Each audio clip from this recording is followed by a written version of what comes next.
Hello everyone, and a very warm welcome to today's ISNTD Connect series. We're delighted to be hosting the third webinar as part of the Global Schistosomiasis Alliance, a series of webinars. And today we are going to be looking at the linkages and the potential for WASH in the control and elimination of schistosomiasis. Delighted to welcome today two colleagues and friends working since many years in this field. I'm sure to all our attendees, these two professionals don't need an introduction. You probably have met them along the way over the years working in this field, but we're very happy and delighted to welcome today Yael Velleman and Gilbert Baayenda. Yael, you are currently Director of Policy and Communications at the SCI Foundation. And Gilbert Baayenda, you are Trachoma Program Officer and NTD WASH collaboration focal point at the Ministry of Health in Uganda. So from all of us at ISNTD and from all our attendees tuning in today, a very warm welcome. I hope you're both doing well. Yeah. Yael, today you'll be talking to us about how now can we really ensure that investment and programs in WASH can really be tailored and work with the NTD sector. Yael, this is something you've been looking at for many years.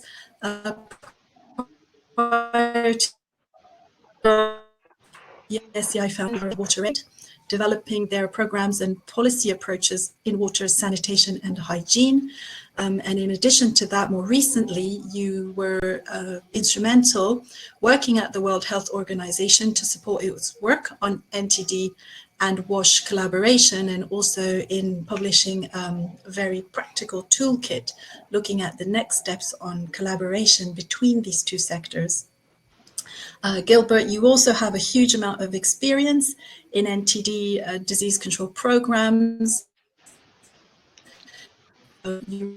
You've worked a lot for the incredible progress made there, reducing trachoma prevalence from it being in 20, currently only tricks in only about 8 years.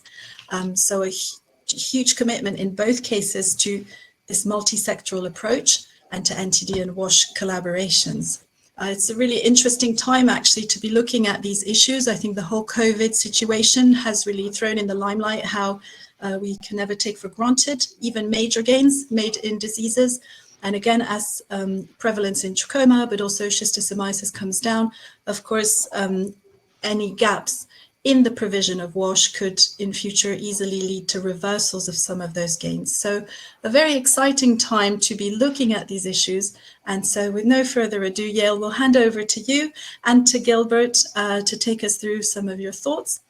Just as a word of warning to all our attendees, this is going to be quite an interactive session. There will be polling going on throughout the presentation. So Yael will explain how to access this in a few moments, but we definitely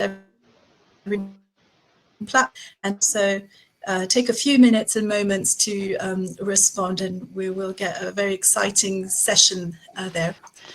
So over to you, Yael, and once again, Gilbert, Yael, thank you so much for joining us today.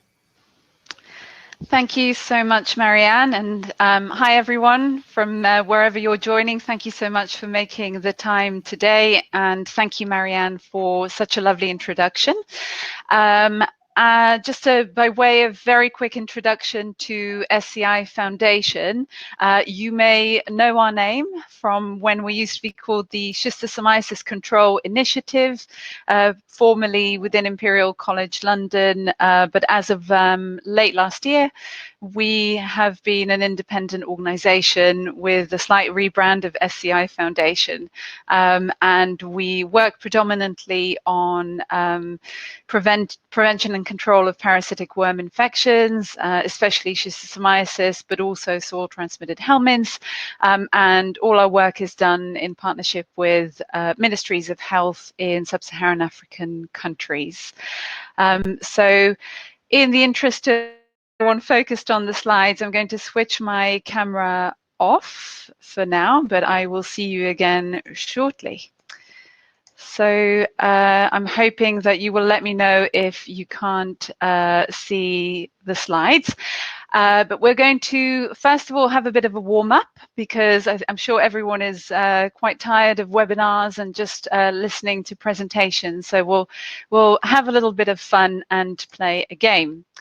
So how do you join? You can use your phone or your web browser. And I'm assuming you've all got access to a computer. So if you'd like to go to polev.com and enter my name, not very catchy, I know, Yael Velleman 119,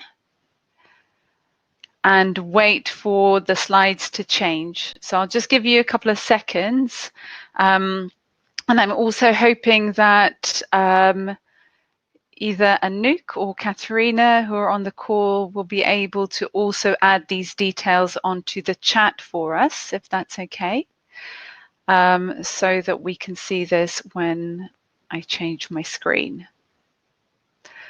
Okay, so I'm going to start moving forward. Hopefully, you should have all been able to join by now. And here we go.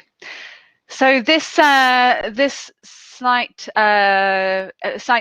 amusing survey is courtesy of the WHO Department for Public Health, the Environment and the Social Determinants, who have the privilege of hosting the Water and Sanitation for Health unit. So thank you very much to WHO. So firstly, a question to all of you. How does WHO define safe sanitation systems? Is it A, use of improved facilities which are not shared with other households and where excreta are safely disposed in situ or transported and treated? Is it B, available, accessible, acceptable, affordable for all users? Is it C, separate human excreta from human contact at all steps of the sanitation service chain? Covers design, operation and maintenance and incremental measures to manage risk? Or is it D, toilets with a lock on the inside of the door, hopefully not the outside? And you should now be able to choose an option if you're on the survey. And I'm not seeing anyone. Oh, here we are. So we've got one vote for B. Okay. Right. Okay, it's changing a little bit. I'll give a couple more seconds.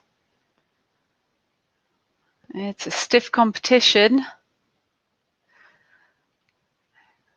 Okay. Okay, well, I'm going to stop us there. And it looks like the majority have got the right answer, which was C, which is that the safe sanitation system separates human excreta from human contact at all steps of the sanitation service chain. Some of you have fallen for my trap. A was about the definition of, the monitoring definition of safely managed sanitation. And I think B was about the human rights criteria for toilets. But here we're really talking about the safe sanitation service chain throughout. So from the toilet, which is the first point of use, all the way through to safe disposal or use at the end of the chain. Okay, question 2. How should authorities prioritize investment in sanitation? Is it A, conduct a local level health-based risk assessment and management? Or is it B, provide services to people who pay for them?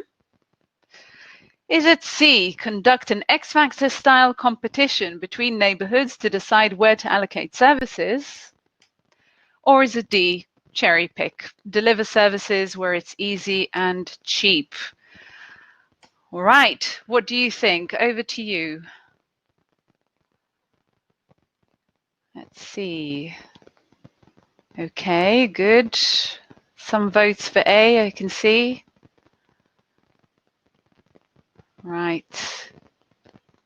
Yes, I think that in this particular case, it was a little bit more obvious. And the answer is, of course, A. Conduct a local level health-based risk assessment and management. And here you have an example. This is an excreta flow diagram, which basically describes where risks or hazards might take place within the various steps of the sanitation service chain, and where we've potentially got a public health hazard that we need to address. Okay, on to question number 3. What is the best way to get people to change their WASH-related behaviors? The holy grail of WASH programs. Is it A, implement community-led total sanitation?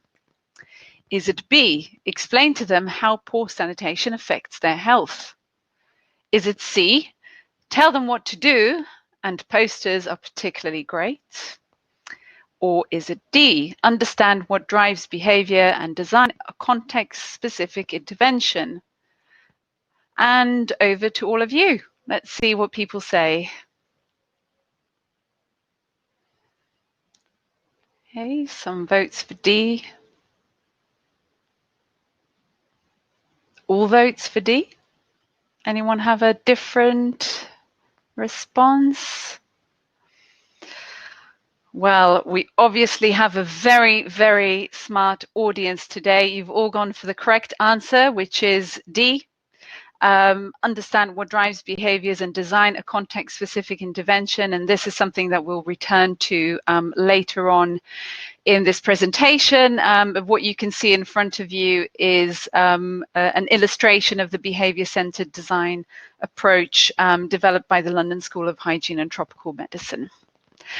And to our final question, how does WHO define the role of the health sector in sanitation? A, it has no role. The sanitation sector is most efficiently managed by utilities or the private sector. Is it B, the health sector should take over all sanitation sector functions to ensure they protect public health? Only doctors know what to do. Is it C, all healthcare facilities should sell toilet slabs? Or is it D, the health sector should fulfill core functions to ensure safe sanitation to protect public health? And over to you. Oh, we've got an answer there already. Could be from an earlier use of this survey. Any other takers?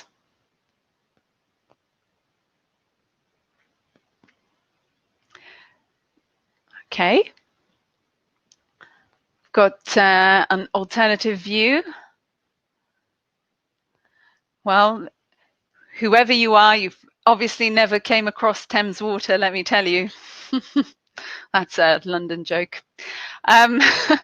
And to the answer, which most of you have got, yes, the health sector should fulfill core functions to ensure safe sanitation, to protect public health. And here are these core functions from the perspective of the World Health Organization. So obviously, even though the health sector may not be delivering sanitation services itself, in most cases, it definitely has a really important role to make sure that whatever infrastructure and behavior change interventions are delivered, they result in improved public health. So this is really great. We're all in agreement because we're now going to move on to a little bit of a presentation.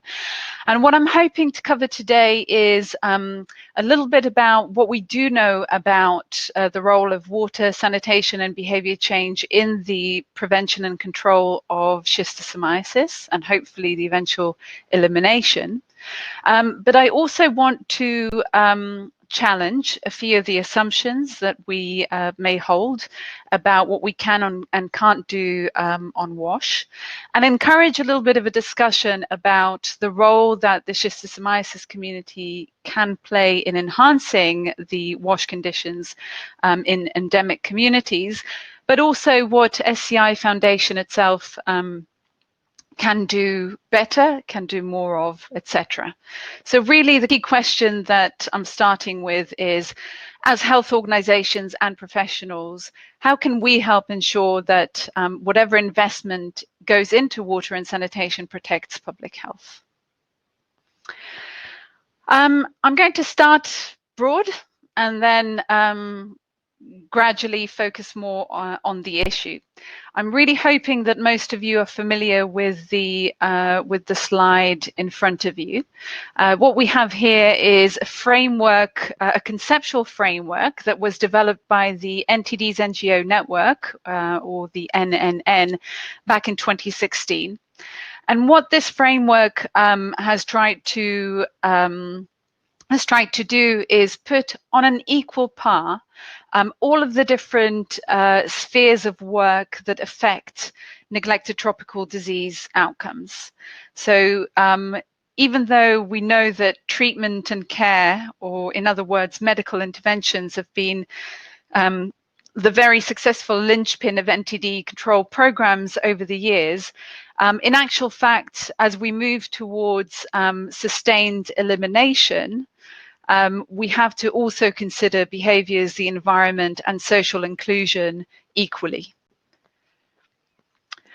Within that, WASH has an important role to play for all of those components, and not just environmental behaviour, but also social inclusion and treatment and care. So from ensuring that everyone everywhere actually uses infrastructure in the right way and protects their health and the health of their family, through to making sure that infrastructure exists, that environmental measures are put in place to reduce the likelihood of infection with NTDs, through to things like social inclusion, where we're trying to ameliorate some of the stigma or exclusion related to NTDs that prevents people from accessing those WASH services, through to the need for WASH to reduce the severity of symptoms.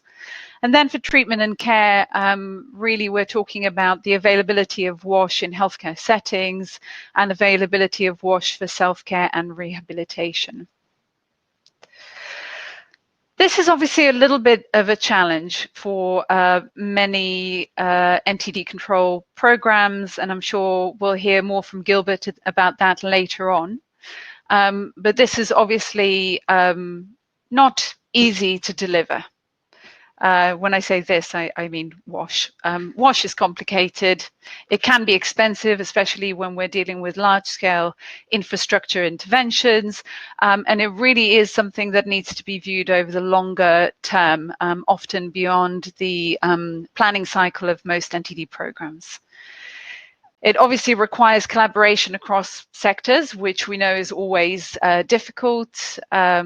Engineers and doctors speaking to one another is always going to be a little bit challenging. But also, I think we can all reflect on the fact that there's often a lack of incentives to do things differently. So WASH programs have their own sources of funding, NTD programs have different sources of funding, and it's often difficult to bring those interests together to develop a comprehensive plan of action.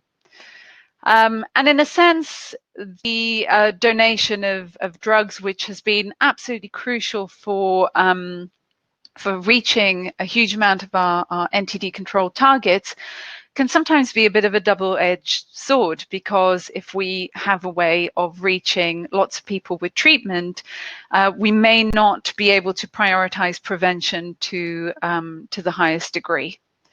And then we might also be working to different goals of objectives.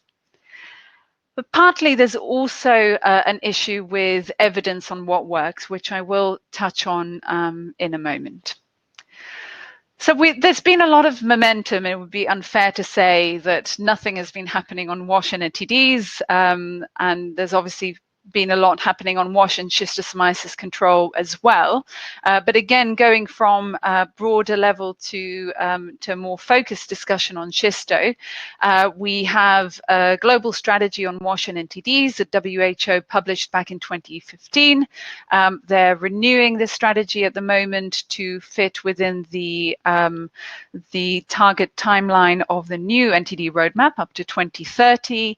That strategy acknowledges the fact that sectors work better together when they have common goals around public health overall, around shared prosperity and equity, basically around achieving the Sustainable Development Agenda. And the strategy implores everyone, not just ministries of health, but also partners, donors, NGOs, etc., to work through four key areas: improving awareness, undertaking joint monitoring and improving data for decision making, strengthening the evidence base, and undertaking joint planning, delivery, and evaluation.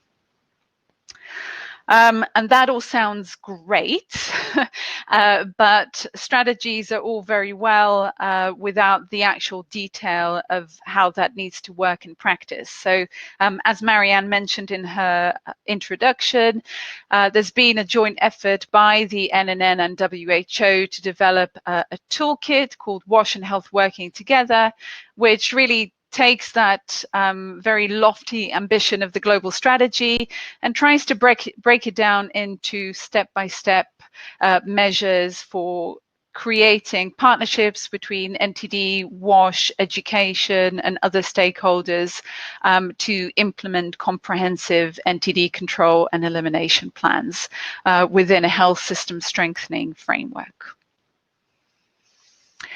And then I've mentioned there's a new WHO NTD roadmap coming, and again, unlike the previous roadmap, it really puts cross-cutting action on NTDs at the heart of what the WHO and partners will be working to achieve. So it really views coordination with other sectors as crucial and underpinning the achievement of the roadmap targets. Okay, so I've said a lot of things that are maybe a little bit high level, a little bit abstract. So we're going to start drilling down into what this actually means for us as a community trying to address schistosomiasis sustainably.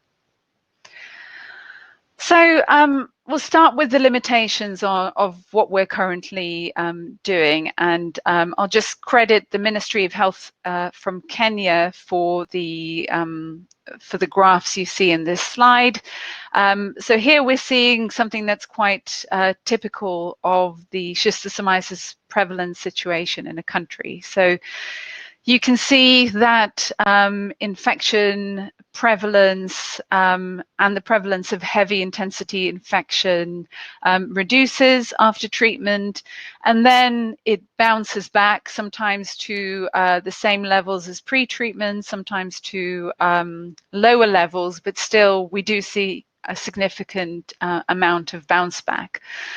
So there is an acknowledged issue with undertaking mass drug administration repeatedly over a period of many years without tackling environmental transmission, as you can see from the quote by WHO on the left-hand side. There are always questions about what happens if, for some reason, the supply chain for drugs is delayed or interrupted, and obviously a lot of concerns at the moment given the delay to mass drug administration campaigns due to COVID-19.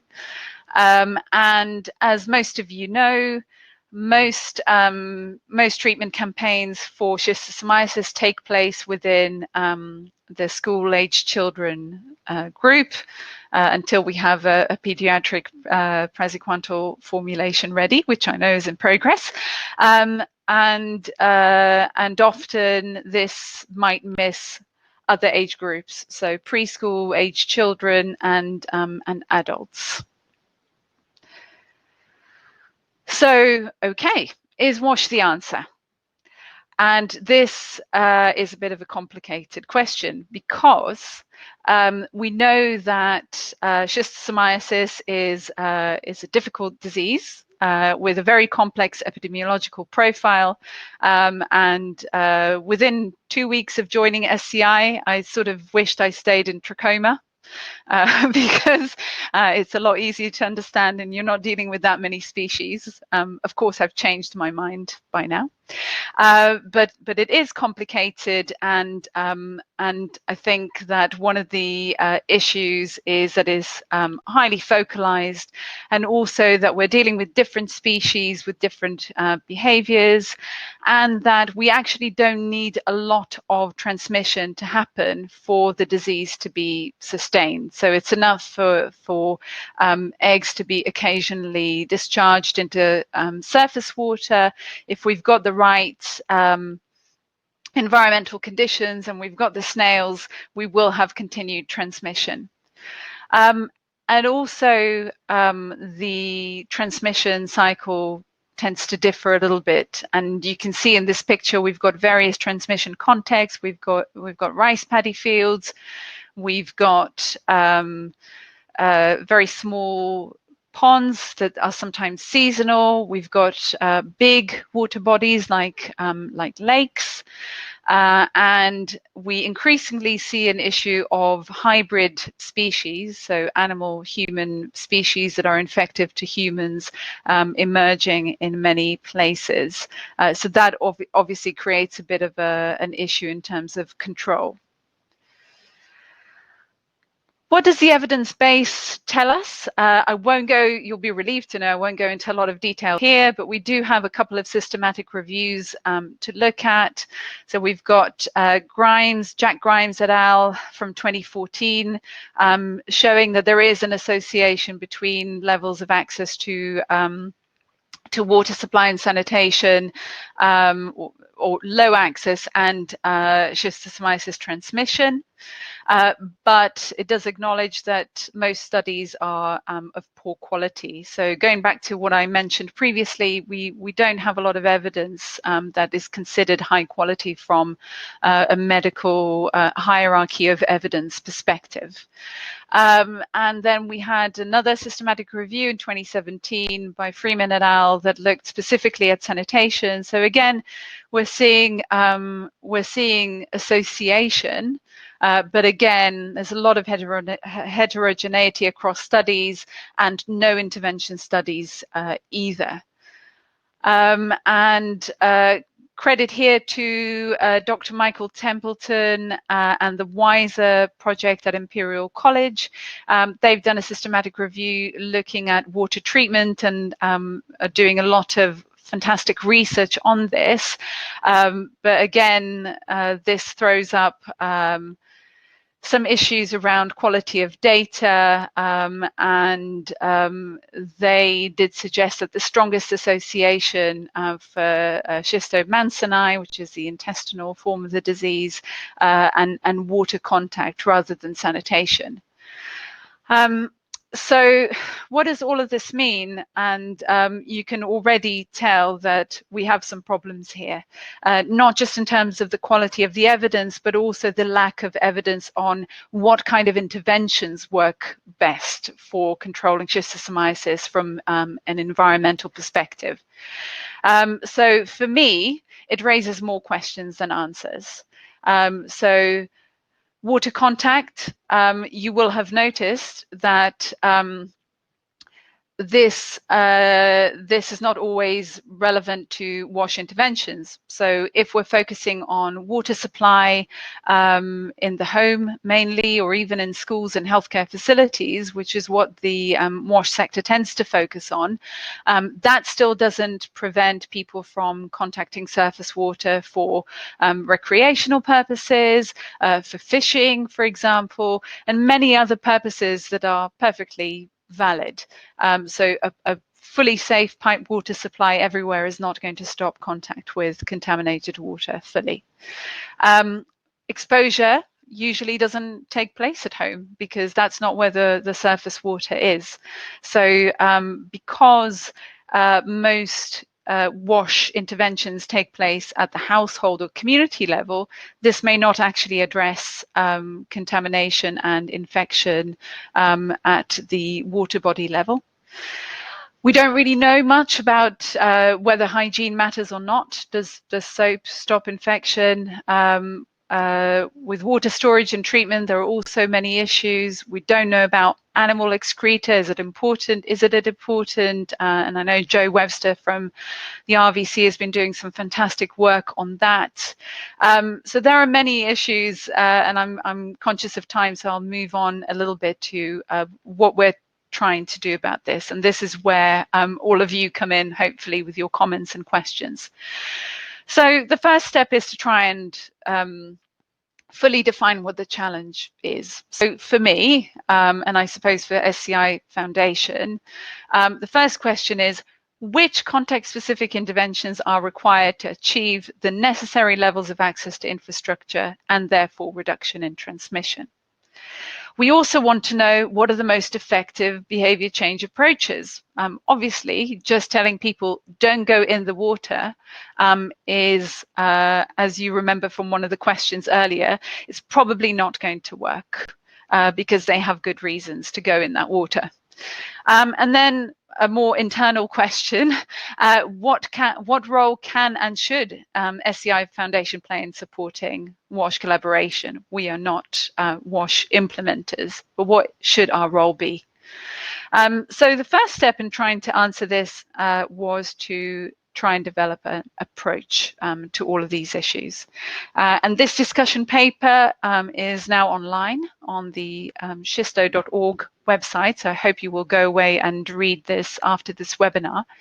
But the point of this is to inform how we, as an organization that delivers everything through supporting ministries of health, inform that support from a WASH perspective. It defines a participatory planning process that really focuses on the fact that schistosomiasis is a focal disease affecting communities where WASH provision is going to be more challenging than in other places. It is focused on trying to make sure that whatever investment in WASH is delivered, it is schistosensitive so that it does not make the situation worse. And I'll touch on that in a second as well.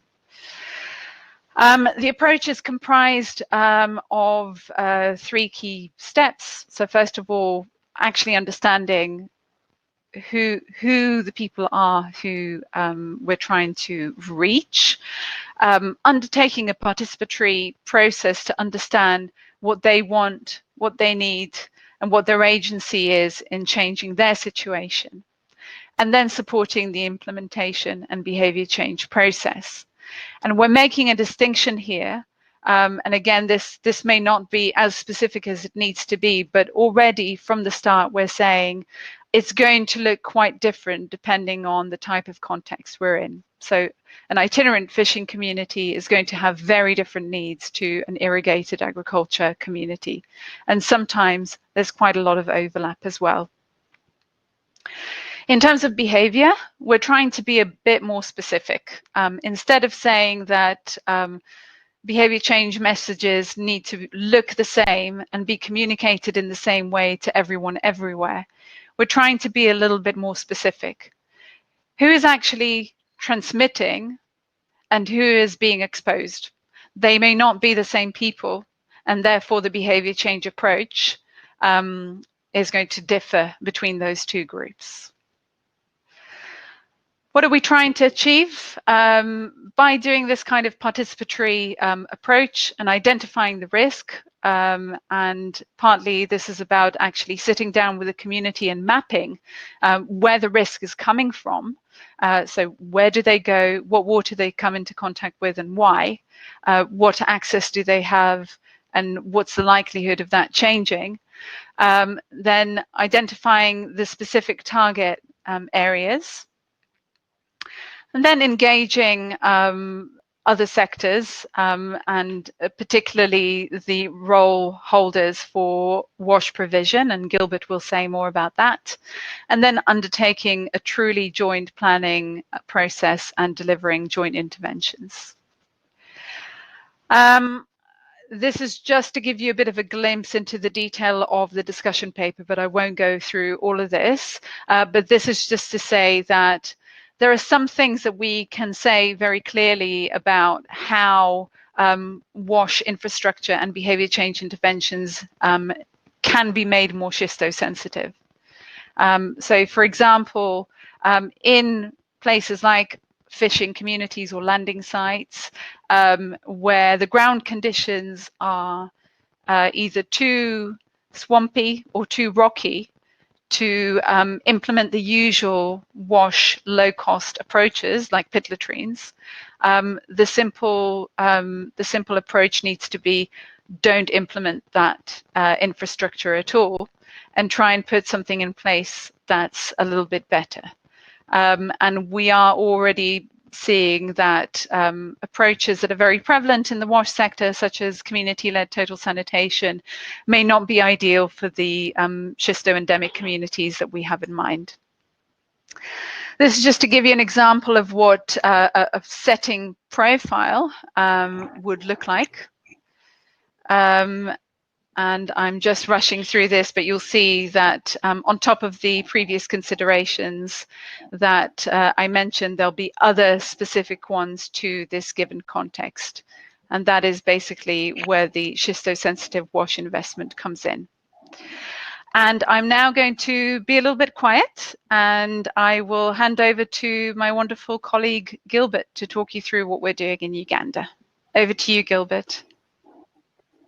Thank you, Yael, for that part of the presentation. I'm honored to come in to explain what we're doing at the country level in Uganda.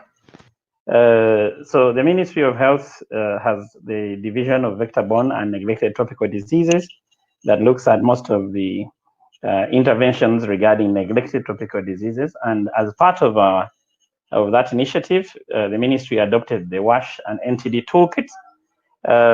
As we were adopting this toolkit and trying to populate it and looking at where we are, we looked at the partnership with SCIF and the partnership with Arab, and we found that we could grow this partnership as well as grow the intersectoral collaboration in country.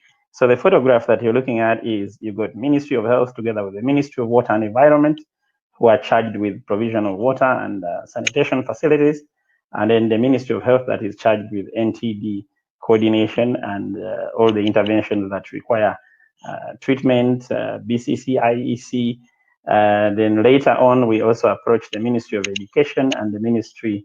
Both ministries were very receptive. As Yael said, getting doctors, healthcare workers, and engineers together to speak the same language and to look at this WASH and NTD toolkit and to leverage the strength that the Ministry of Water has got, the Ministry of Education has got, and the Ministry of Health has got, takes quite a bit of collaborative, a very proactive collaborative effort.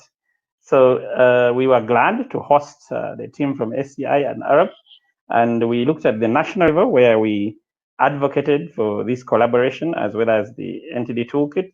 For the Ministry of Health, that was at the level of the Director General, that you would call the Surgeon General, I guess, in other jurisdictions. And for the Minister of Water and Environment, that was the Permanent Secretary, who is the head of the civil service. We went down with the team to the regional level in the districts of Kamoli and Kagadi.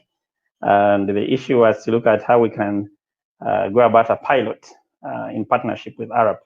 So we talked to the communities, but in this case, the emphasis was on what the community thinks about the NTD challenges, transmission, about water and sanitation, what is their perspective. And then we had the engineers and the medical people listening for the most part and prompting certain responses and trying to look at what are the challenges. So we went to the most challenging environments, and it was the fishing community in Kamuli, Lots of water. That's the photograph at the beginning of the slides. Lots of water. The water is not safe. And then the community has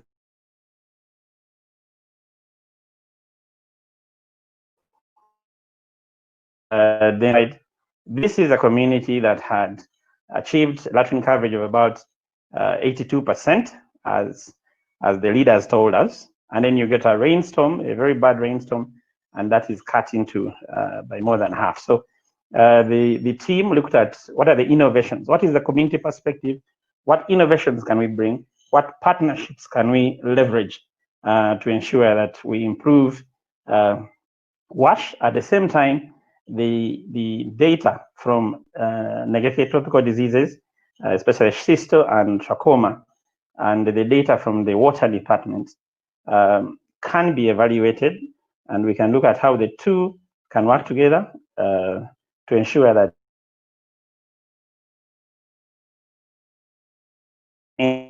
control, as well as, of course, the water stakeholders, the education stakeholders, and the sanitation stakeholders who are also at the Ministry of Health and in various ministries.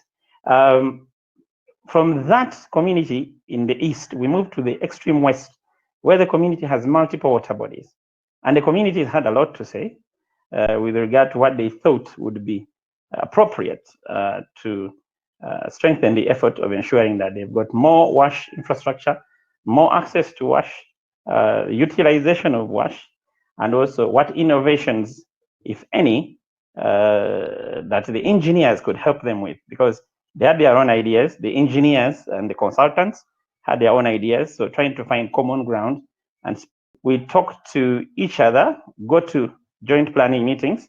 We got high-level meetings, if you've got regional meetings, if you've got district meetings, including training of NTD, MDAs. If you're training trainers for MDAs, the WASH NTD toolkit is part of it. Advocacy for WASH and NTD is part of it. We're trying to ensure that the multi-sectoral collaboration is national, subnational, and that is regional and also district level. So we are taking the message of using data for decision making to the lowest level possible by ensuring that these sectors work together. Now, this is not easy because in some instances, you get somebody who is 100% engineer, somebody who is 100% medical. So it is a bit of a work in progress. So what we're leveraging is partnerships, then innovations with community involvement, and then the data-driven decision-making activities. And we hope that in about a year, we shall be able to report back and say, you know, this is the experience from the ground in Uganda, and it's an honor, and we look forward to greater collaboration with ARAP and SCI. Thank you.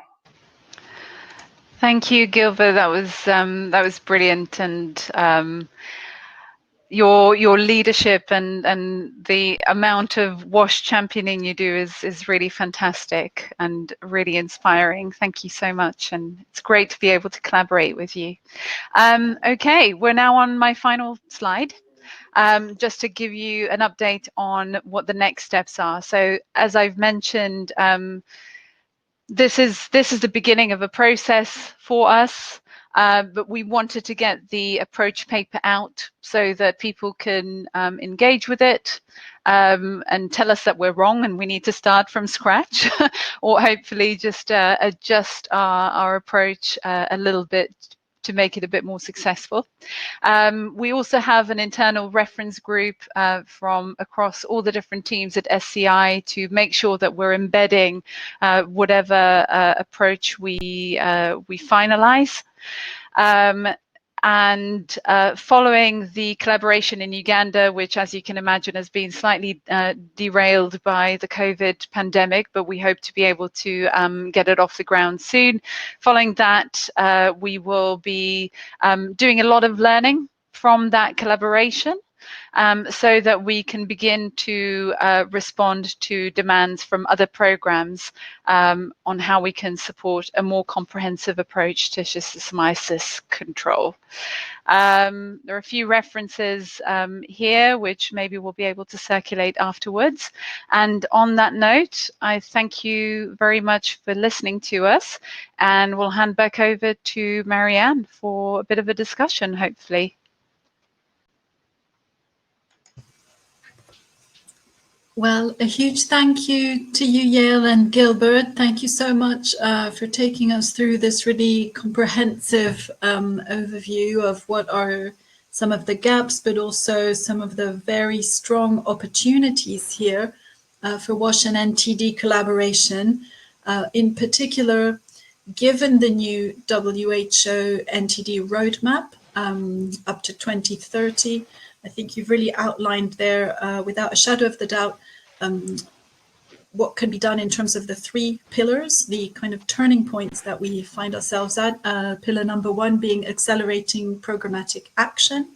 And also, of course, definitely second pillar, which is intensifying cross-cutting approaches, but also most importantly, the third pillar, which is changing operating models to facilitate country ownership. And so thank you very much, Gilbert, for giving us this very kind of concrete examples of how this is being done.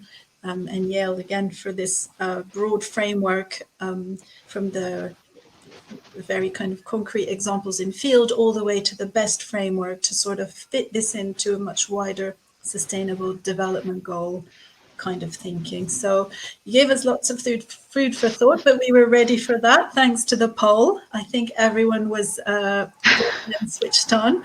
And we had, of course, a few questions while you were both speaking.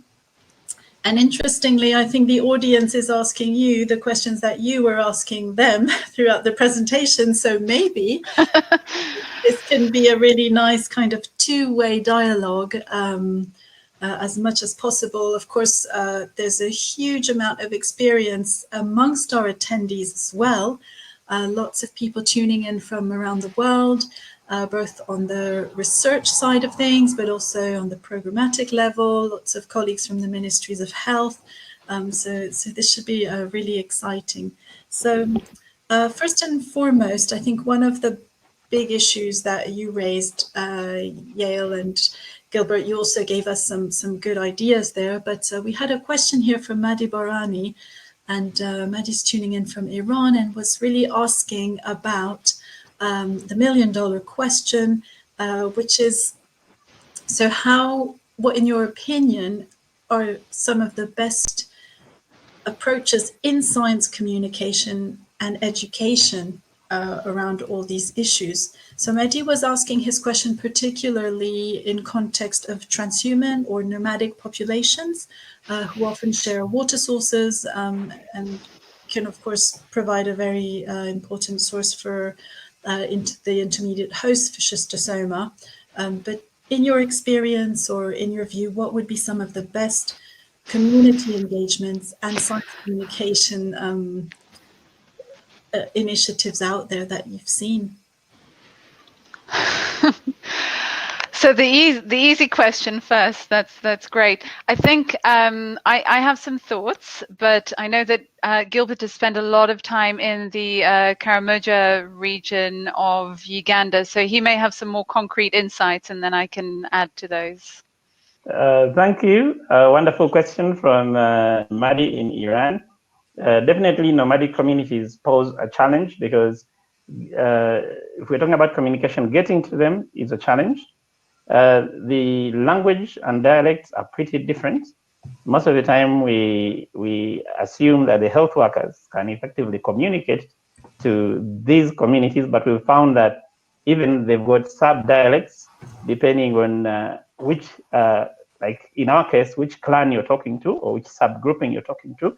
And they've got methods of communication that are not really evident to us. For example, how you approach children and women and the men and the elders.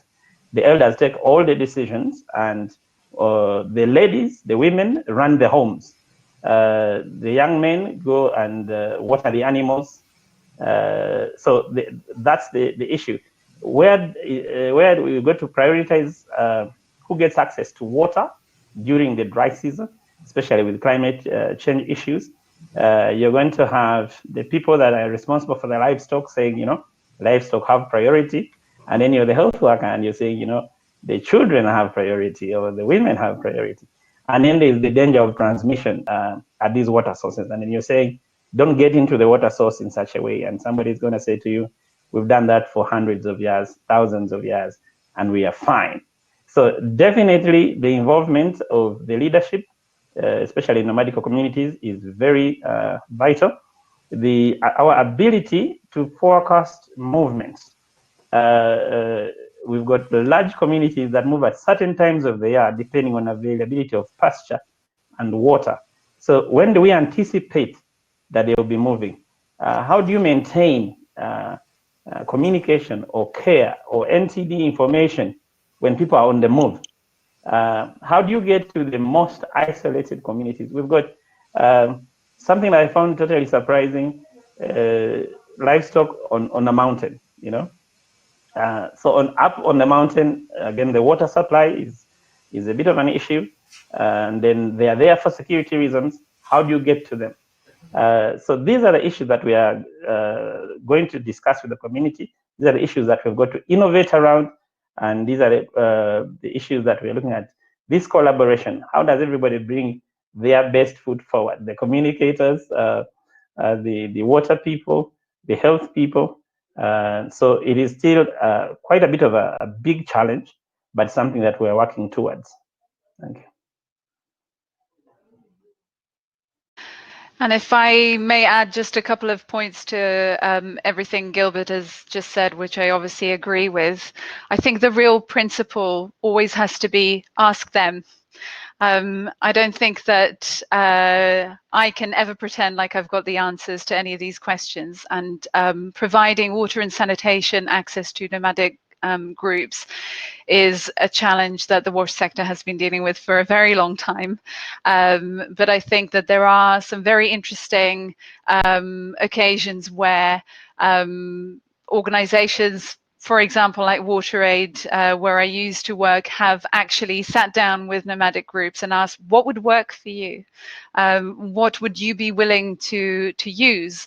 What would you be willing to pay for? And how do we work with you to get those those services to you, rather than deciding this is the technology and everyone needs to comply with it? I also think that there are some really interesting lessons that other disciplines can offer us. Gilbert knows we've been having a lot of discussions around the One Health agenda, and some of the innovations that the veterinary public health community can offer in terms of thinking about how do we increase access to health services.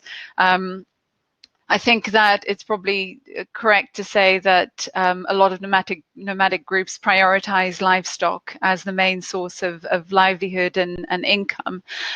So there are a lot of entry points where people might be accessing services to support the health of their livestock, where they can be reached with additional services, messages, and so on. So that's another platform that we need to consider very seriously.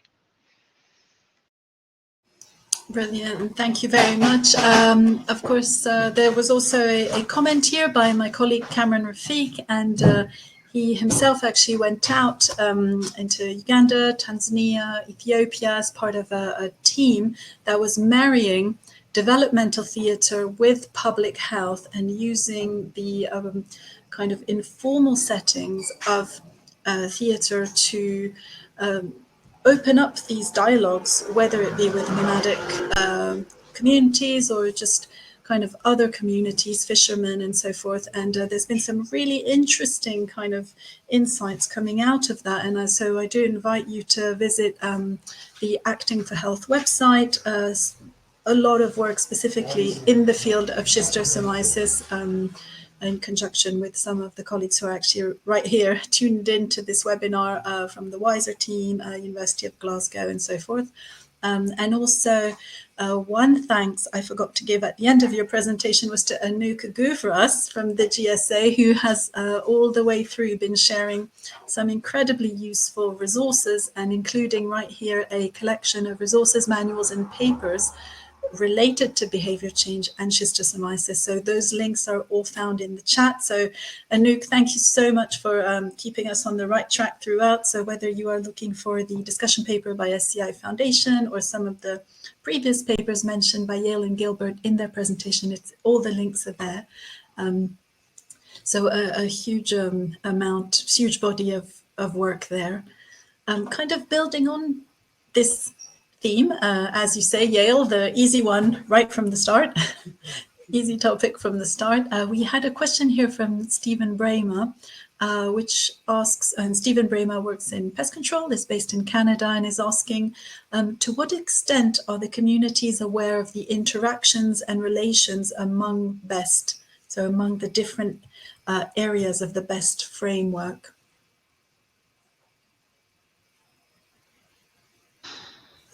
That's an interesting question, and one that I haven't thought about. I think it's safe to say that they probably haven't heard of the BEST framework, but they're more aware of the interactions and relationships between all these components than we are. Because it's their life, and it's what they do on a daily basis, and it's what they're exposed to on a daily basis. So I think that if your question is about trying to raise awareness of BEST, that's probably not the main priority. It's more about how we as service providers and as those who kind of try to improve community health take into consideration everything that a community is affected by. It's a checklist for us more than it is for them. So like I said earlier in my presentation, the tendency has been to think about schistosomiasis as a medical issue. Okay, it's a disease and therefore we need to treat it. But actually, if you use BEST as a conceptual framework and you think, well, hang on a minute, there are environmental components here. There are reasons for which people are excluded from having access to services and therefore are more at risk of exposure. Then as a disease control program, we will be more comprehensive in our approach. That is the way I would view it. I don't know whether Gilbert has more to add on that. Thank you. From a wonderfully said on a community perspective. I just want to push it a little further on with regard to how about the awareness of the health workers that come in contact with the community, especially in our case, the people we call the village health team and the health assistants are charged with promoting sanitation and hygiene. It is quite interesting. Like Yael said, they may be practicing major aspects of the BEST framework. They may have not got sufficient exposure. And this is something we are going to look forward to, because we are putting this in the trainings, in the planning meetings. We are putting this in the trainings of the trainers that train these people before MDAs. We want this to be a central aspect so that when they go out into the communities, this is something they can relate to. As they interact with the communities and they are asking questions and getting responses back, and they are teaching the communities, they can tailor that to the BEST framework. They can tailor that to what has been proven to work or what the best practices say. And then also they can evaluate themselves with regard to, this is where I started in regard to aspects of this framework, and this is where I need to go. That's it for now. Thank you for that. Changing topics slightly now, we had a question here from Helena Uliartha. Helena is tuning in from Indonesia and was saying, thank you, Yael and Gilbert. So thinking a little bit about MDA now, how was the compliance of the community for MDA, and is there any multi-sectoral roadmap for a schisto control program? I suppose there are a number of new targets included in the WHO's roadmap. So what have been some of the gaps, I suppose, Helena's asking, in terms of MDA so far? Perhaps one for Gilbert, who's in the front line. Well, I found this interesting, because this question, I would probably give a different answer if it wasn't during the COVID-19 pandemic. As you realize, the MDAs were affected, slightly delayed, and then later implemented under the guidelines of COVID-19 best practices. So definitely interaction with the community was kind of limited to ensure there is no spread. Otherwise, if you look at the results, we were excited because we thought that the coverages would be very low. We thought that because of this limited communication, uptake, community response would be pretty low. We thought in case we had any side effects, the reporting would be delayed. Interestingly, this went on quite well. I've not looked at the final tally. However, it kind of created a blueprint for other interventions after COVID-19. COVID-19 is not gone, but how do you ensure that you do a safe MDA during this pandemic of COVID-19? So the answers would have been a little different if it wasn't due to COVID-19. But I have to say that we expected communities to act differently, but compliance was pretty good, surprisingly good. Excellent. Maybe I could just add for the second part of that question that we are hopefully going to be working on a national framework on WASH and NTDs for Uganda, which will set out sort of the ambition and the process for collaboration between the WASH and NTDs sector in the country, having taken inspiration from Ethiopia, who's developed a similar national framework. I hope that answers the question. That's fantastic. Cameron Rafiq was asking, Cameron's from the ISNTD, was asking, is there a role for religious leaders, churches, mosques, etc., in terms of community engagement, or in fact, perhaps any further community champions to encourage community mobilization? And is this an underused asset, both in terms of health goals and perhaps also WASH practices?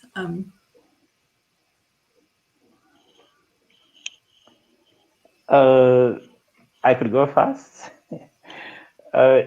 Definitely the role of the religious leaders has grown. In Uganda especially, they hold a lot of sway. People listen to them quite a bit. And on the other side, for the health sector, it's interesting that we do have a very good relationship with the religious leaders.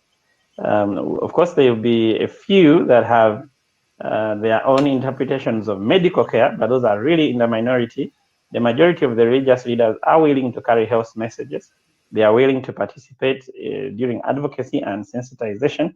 Are they a little underutilized? I would say yes. I would welcome much greater involvement of the religious leaders. Although this would have to be specific to the location and the denominations in that area. We've got areas that are predominantly for one religious affiliation, and when you do call a different affiliation, so you have to be informed as in which religious group predominates where, and maybe you do a joint implementation.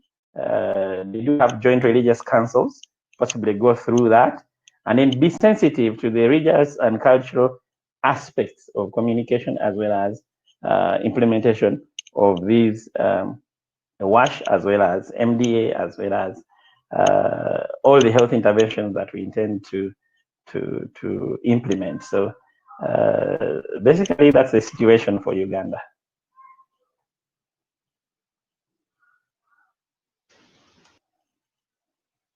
Yael, would you like to add to this?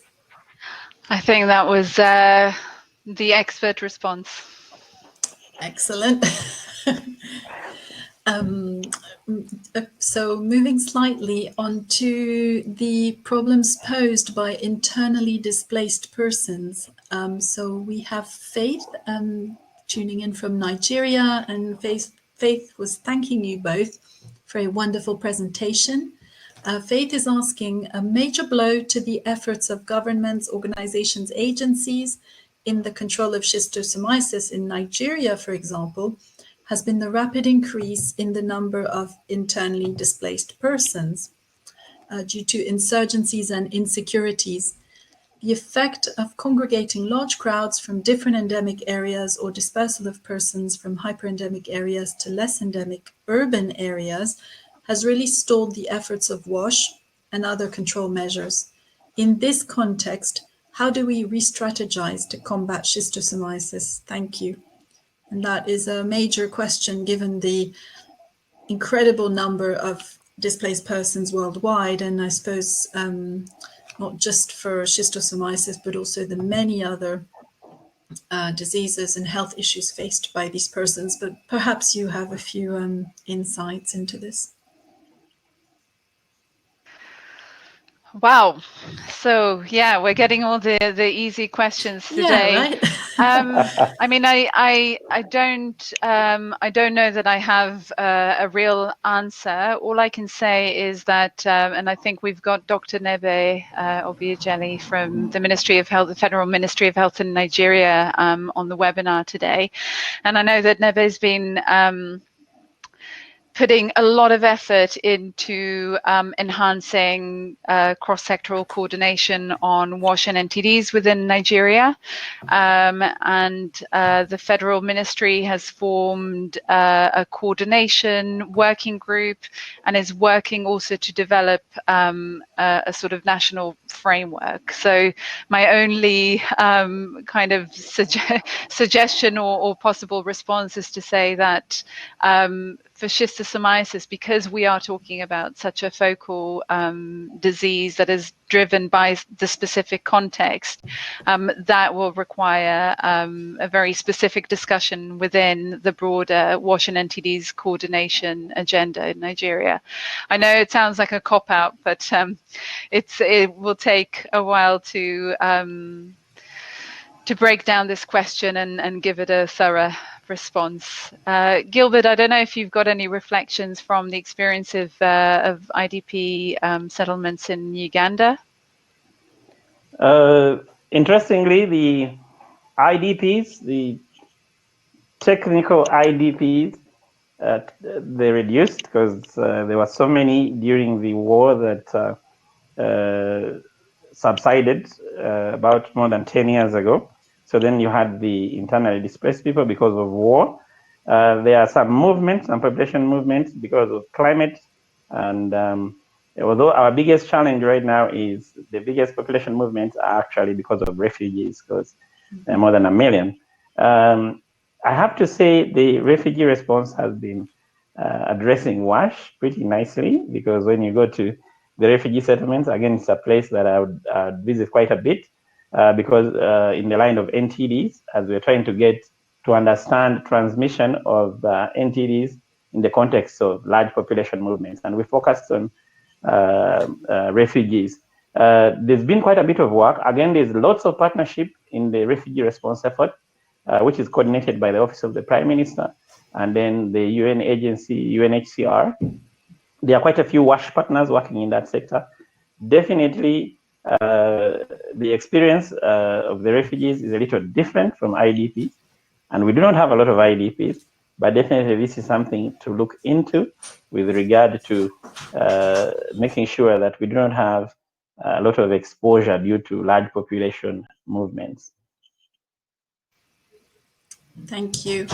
And since we've been tackling the easy questions, why don't we, finish off on another really easy one here? Well, we're coming up towards the end of the time allocated for our webinar, but Michael Templeton from Imperial College in London is asking a really interesting question here, which I know, Yael, you've been looking at for a long time, and probably yourself as well, Gilbert. But Michael Templeton's wondering if there needs to be more focus or measurement of the level of coverage and usage of WASH in a community, rather than the type, in terms of achieving impacts on schisto. Universal coverage or usage is of course ideal, but difficult to achieve sometimes. And I guess this is a really interesting question to open up the issue of the two sectors and the goals and indicators that they work to, and whether there's been progress made on that, or the two sectors finally singing from the same hymn sheet in very practical, concrete terms. Oh, Mike. I couldn't agree more. Honestly, I saw your question and I was smiling. Absolutely, and I think that usage should actually be at the heart of what we're trying to achieve, because it's a lot more telling than coverage.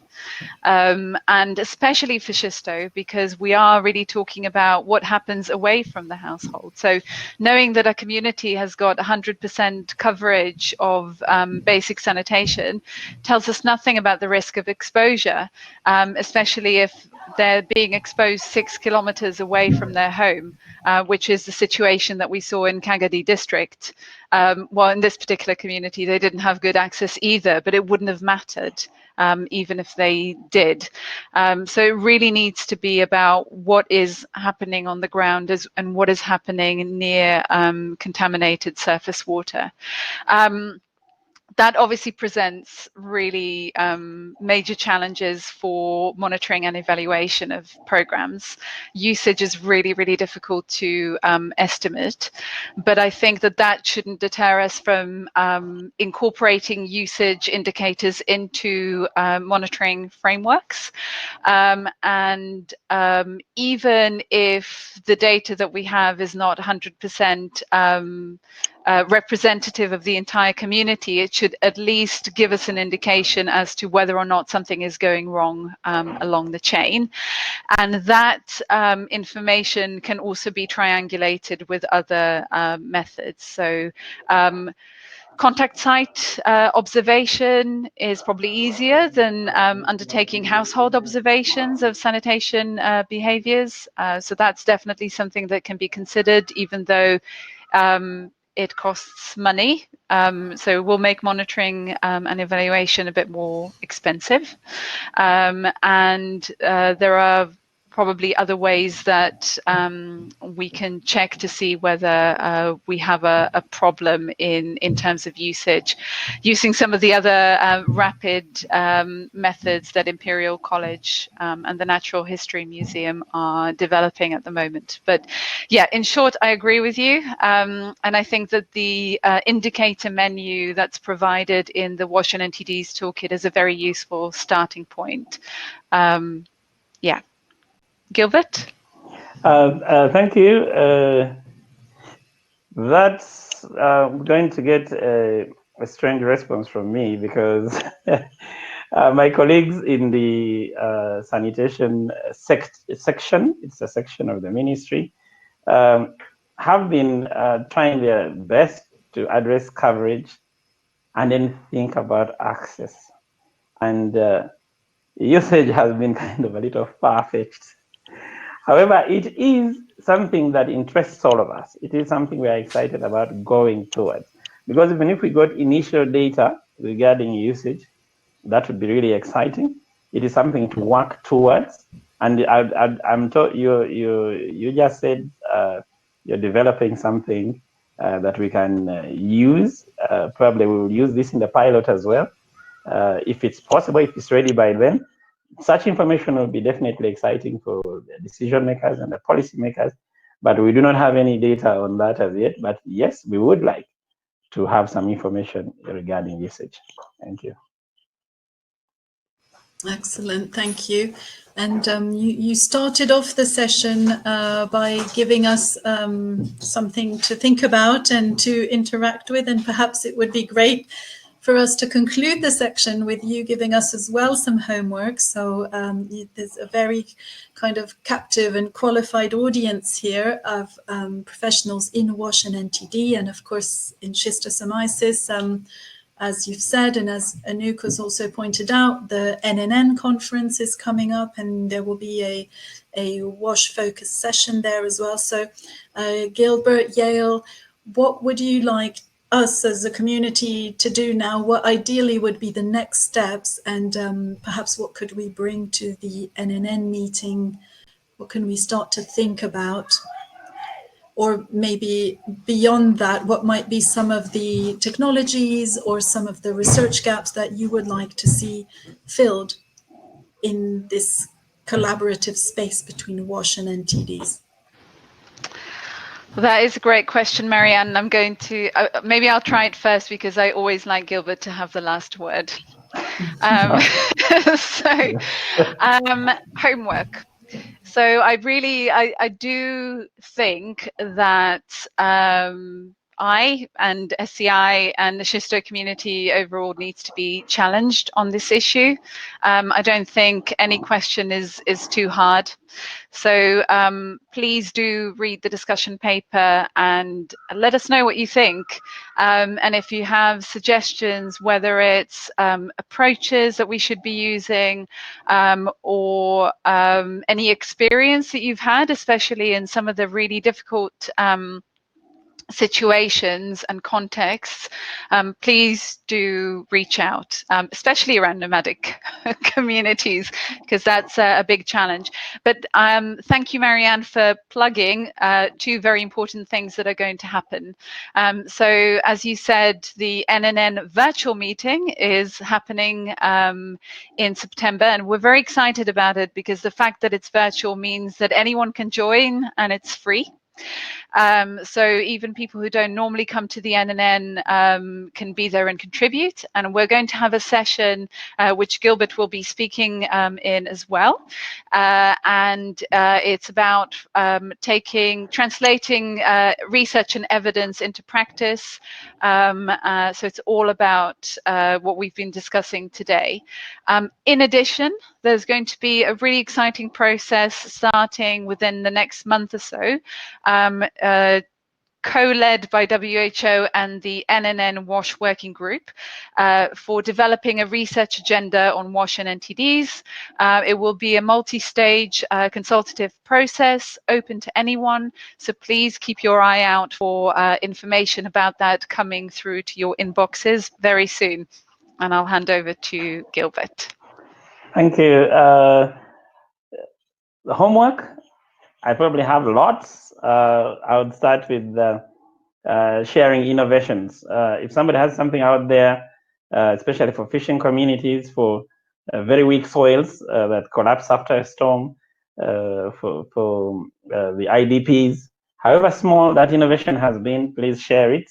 It would be interesting to try it out. I have seen attempts at the local level, and some of them were really strange. I think Yael will remember that somebody showed us a pit latrine that was semi-permanent and a pit latrine that was temporary material, and guess which one collapsed? It was it was the better one, you know. So innovation is definitely something that we look forward to, and that the communities would give us some really good feedback on if we could get some of these new ideas. I did look at the engineers from Arab and the engineers from our Ministry of Water, exchanging ideas with the locals on what works, and the locals would say, "Oh no, that will not work," you know, and then the engineers would write down something and then adjust it and then talk to them. So definitely innovation. The other one is fostering these partnerships, and I believe the webinars have been an opportunity. In that regard, there were requests, especially during the COVID-19 outbreak, and where somebody was saying, you know, okay, how are we going to social distance in a WASH perspective, you know? And then we got all this information coming in. It spurred innovation, but during a time of crisis. I think when we do not have the crisis anymore, these innovations should be much more forthcoming. That's what I imagine, that's what I hope for. But even during this difficult time, how do we innovate to make sure that WASH and NTDs remain on the agenda? And then you have innovation, you have partnerships, and then it comes to sharing success. They're kind of interrelated. I would love to look at some of the structures that you are using and posted somewhere for us to make some comments, especially the ones that probably worked and those that really did not work, so that we do not go that direction, you know, because we are trying to be innovative, but if you have this background information, we'll be glad to receive it. And also, this also summarizes my idea of homework. Fantastic. So lots to look forward to. The NNN meeting, we'll keep our eyes open on our inboxes for when your call for input goes out. Anouk has also reminded us that there will be a WHO WASH webinar planned for September. And in fact, the ISNTD also runs a meeting.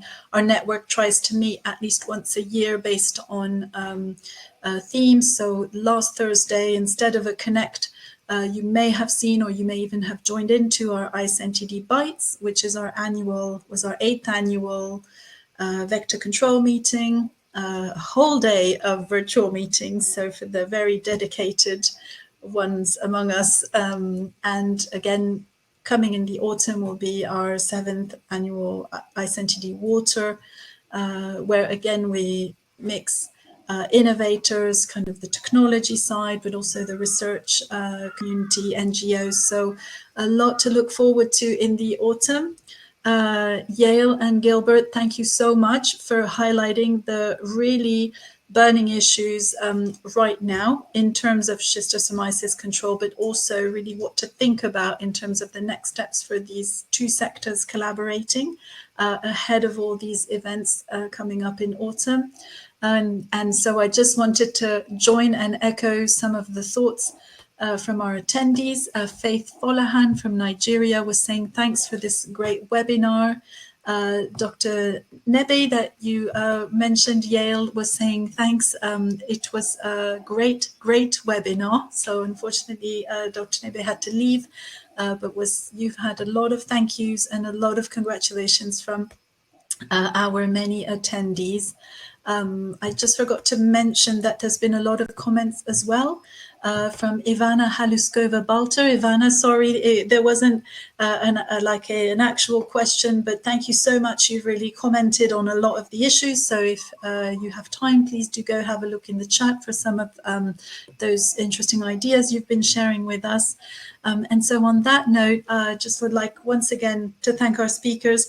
Thank you to the GSA and Anouk, who's pointed us in the right direction all along the webinar. And thank you for all our attendees for tuning in.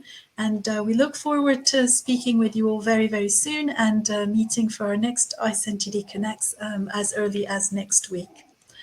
So on that note, all the best to you, Yael and Gilbert, and hope to see you very, very soon. Thank you very much. Thank you. Thank you. Bye-bye. Take care. Thank you, everyone. Bye. Bye.